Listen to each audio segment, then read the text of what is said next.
Becca, my mother-in-law's voice grated against my patience like nails on a chalkboard. You're still as inconsiderate and useless as ever.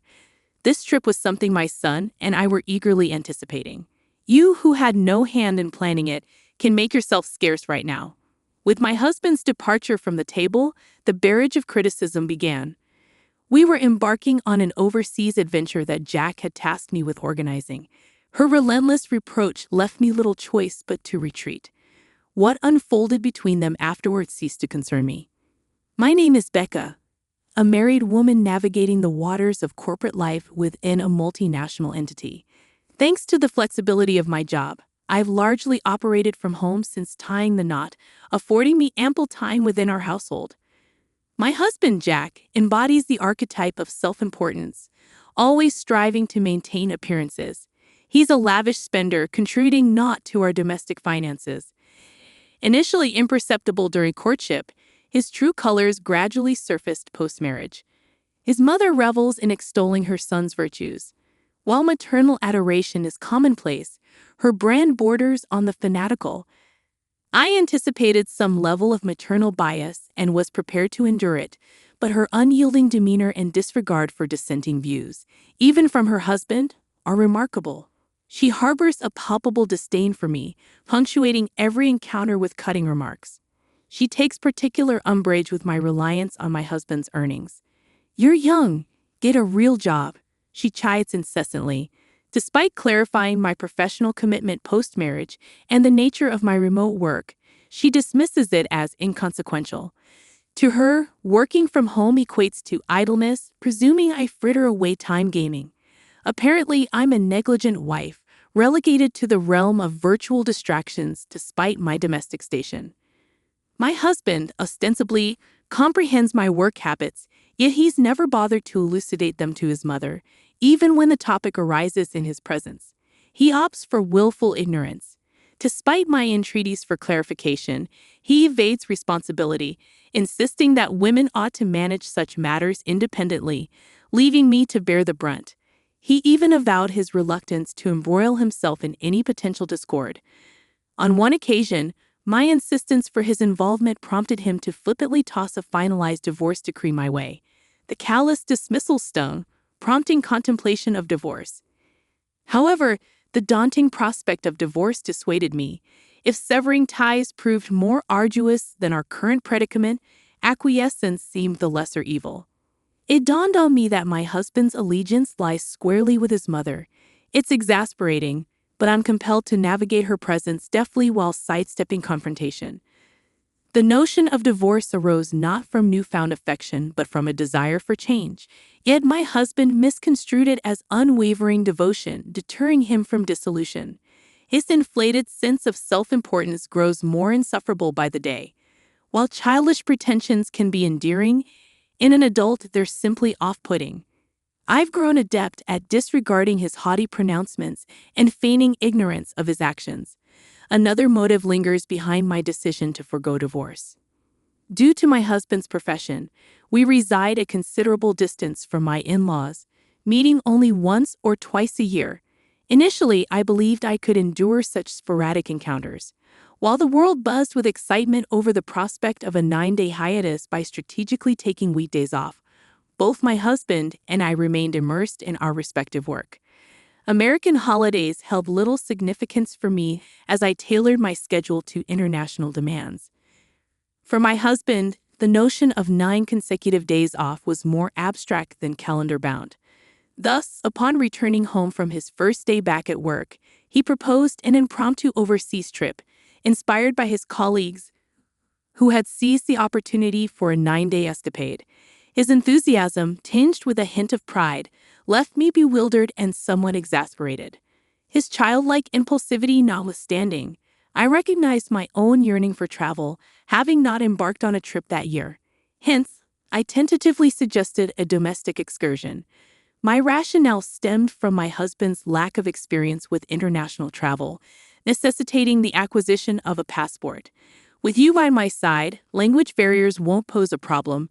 Your linguistic prowess is impressive, he reassured me. Having studied abroad and ventured on numerous overseas escapades during my single years, I am fluent in multiple languages, proficient enough to navigate conversations in Spanish and, to a lesser extent, Mandarin. Inspired by my mother's newfound fascination with Korean dramas, I even dabbled in learning Korean alongside her.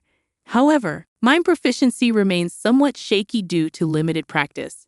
While I may surpass my husband in linguistic ability, obtaining passports is no small feat, even with my language skills.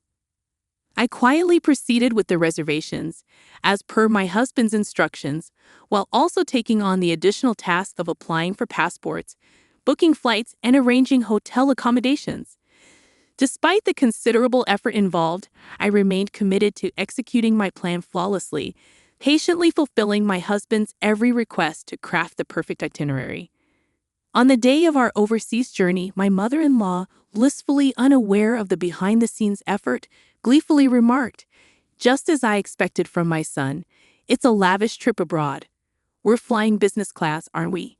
Given my husband's penchant for self-promotion, I could envision him affirming her assumptions, boasting about his role in orchestrating the trip. In reality, however, I bore the brunt of the arrangements, while my husband remained inert, leaving everything to me. To compound matters, both of them, with scant airport experience, wandered aimlessly as I navigated the procedures alone. Even as boarding time approached and I frantically searched for them, they showed little concern, instead attributing any inconvenience to my supposed desire to abandon them for personal amusement. The airport staff, noticing the chaos, offered to make a public announcement on my behalf, only to be met with blame from my husband and mother-in-law for not keeping them informed of the boarding gate. Despite the commotion, their lack of remorse was palpable as they insinuated that I had intended to leave them behind. Throughout the flight, they maintained relative tranquility, yet each summoning of a flight attendant proved to be both irksome and embarrassing. Several hours later, we finally touched down in our destination country, having completed the requisite immigration formalities and other procedures. Just as I began to relax, however, at last, I looked forward to heading straight to the hotel and indulging in a well-deserved break. However, my husband abruptly turned pale and muttered, "I need to use the restroom," before thrusting his luggage into my hands and darting off. Bewildered by his sudden departure, I couldn't fathom why he alone fell ill after we consumed the same meal. It seemed ironic, considering his earlier joviality and fondness for the flight attendant. Perhaps it was a form of divine retribution, I mused, a fitting consequence for his behavior. "Becca, you truly are an insensitive daughter-in-law. How much longer do you intend to linger here?" My mother-in-law's sharp voice snapped me out of my thoughts. "Pardon? This trip was planned by my son for me. It's meant to be a mother-son excursion, sans daughter-in-law.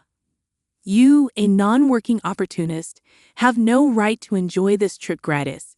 It's audacious of you to assume otherwise. Leave now." "Are you certain?" "Honestly, I can't say I'll have much fun with your presence here." "I see. That's unfortunate. Very well, I'll depart immediately then." Returning my husband's luggage to my mother-in-law, I kept only my carry-on and turned away from her. As I did so, I caught a glimpse of her stunned expression, a stark contrast to her earlier directive for me to leave. Suppressing a chuckle, I marveled at the irony of her reaction. Meanwhile, my husband's frequent trips to the bathroom kept our paths from crossing. Fortunately, I managed to secure a ticket back to America, boarding a flight bound for home. Initially, I had entertained the idea of finding an opportunity to return solo. Had our relationship been more amicable, I might have welcomed the chance to act as a tour guide. However, with that mother and son due, the prospect only filled me with dread and promised no benefit. I can't help but grin at the thought of my husband and mother-in-law, both limited to English, left to navigate without me. While they could rely on smartphone translation apps if they put their minds to it, I doubt my husband, with his penchant for boasting, would stoop to such measures. After safely completing a few detours, I made my way directly to the luxurious hotel where my parents awaited. Following Jack's advice to honor my parents, I treated them to a lavish trip in upstate New York. They would leisurely traverse the popular scenic route, savoring the breathtaking landscapes and culinary delights along the way. I managed to rendezvous with them ahead of schedule, much to their astonishment. As I briefly outlined the situation, they were taken aback, marveling at my compliance with Jack's unusual request. My phone incessantly buzzed with calls and messages from Jack, all of which I chose to ignore. I powered off my device, immersing myself in the day's pleasures without interruption. Upon returning home after a delightful day with my parents, I received a call from the embassy. According to their account, Jack returned from the restroom to find his mother, my mother-in-law, sitting alone. Shocked by my absence, he grew increasingly agitated. Despite his attempts to reach me, all of his calls went unanswered. Left with no other recourse, he embarked on his own to find the hotel. However, disoriented and clueless about his surroundings, he found himself in a state of distress until a compassionate individual intervened with broken English. Believing they knew the way, Jack followed, only to fall victim to a robbery, losing his money, passport, and valuables in the process. My mother-in-law suffered a similar fate, stripped of her jewelry. Eventually, Jack was discovered stranded on the street, bereft and vulnerable, prompting the police to intervene and refer him to the embassy for assistance. It was through this intervention that he managed to reach out to me. The embassy official requested that I retrieve him, citing his inability to access funds due to his stolen wallet containing his bank cards. However, I found myself questioning why I, a virtual stranger, was being tasked with this responsibility. I clarified that I was no longer associated with the man in question, having retained the divorce papers he had once flippantly tossed at me. While I had initially chosen to forego divorce proceedings due to the anticipated complications, this latest ordeal had pushed me to my breaking point. With divorce papers completed, I wasted no time heading to the hotel immediately upon landing back in the States. To my astonishment, the divorce proceedings proceeded smoothly without any hitches. I had already secured a new residence, with the lease signed alongside my travel arrangements. The thought of using the furniture once shared with Jack repulsed me, prompting me to opt for all new furnishings in my fresh abode. Consequently, I packed for both my trip and the impending move simultaneously. All that remained were my work essentials and cherished wardrobe items to transport to the new place. I arranged for the remainder of my belongings to be shipped by courier at a specified date and time. With no further inquiries from embassy staff, our conversation concluded. Later, it transpired that my former mother-in-law had implored my ex-father-in-law's assistance, facilitating the return of my ex-husband Jack and ex-mother-in-law to the States. However, Jack, still seething with anger, reached out to me. "You abandoned me, divorcing me without my knowledge," he accused, his voice laden with indignation. "No, I merely followed your mother's directive to depart. If you have grievances, address them with her. And do consider the business class flight I arranged for your return as my parting gesture," I retorted calmly. I reminded him of his own initiation of the divorce proceedings. "Do you think such excuses hold any weight? How much further do you intend to humiliate me?" Jack snapped. "Humiliate you?" Interesting choice of words. "I could regale you with a rather compelling anecdote if you're interested," I teased. "What is it?" he inquired, his curiosity piqued. "So, did you know you're a regular at an adult entertainment club? Seems you've got quite a thing going with a particular favorite there, huh? Instead of contributing to the household, you're pouring your funds into her, but looks like things got out of hand when her demands skyrocketed, didn't they?" I had an investigation agency probe into a debt collection notice addressed to Jack, which had landed at our doorstep. While Jack had always been generous with his spending, his obsessive tendencies were becoming concerning. Interestingly, his favorite entertainer's sentiments revealed a different story. She hoped that by continually asking for more, he would eventually lose interest and stop coming altogether. I wonder how Jack felt upon hearing that. That's quite the embarrassing revelation, wouldn't you agree? Keep causing a scene or contacting me, and I'll have no qualms about airing your dirty laundry to your employer. Understood? For someone like Jack, whose pride was paramount, being spurned by the object of his affection would be an excruciating blow. The thought of such a humiliation becoming public would undoubtedly be mortifying. Jack, who had previously been confrontational, simply responded with a weak, Understood, before abruptly ending the call. A few days later, my ex-father-in-law reached out to me. He disclosed that he, too, had severed ties with my ex-mother-in-law. While I initially saw no reason for his contact given our severed familial connection, it became apparent that he wished to expose my ex-mother-in-law's true colors, given the shared mistreatment we had endured at her hands. My former father-in-law, growing suspicious of his wife's activities, conducted an investigation during her absence and made a startling discovery. His retirement savings had been drained. The funds, it appeared, had been funneled into beauty treatments and cosmetic procedures.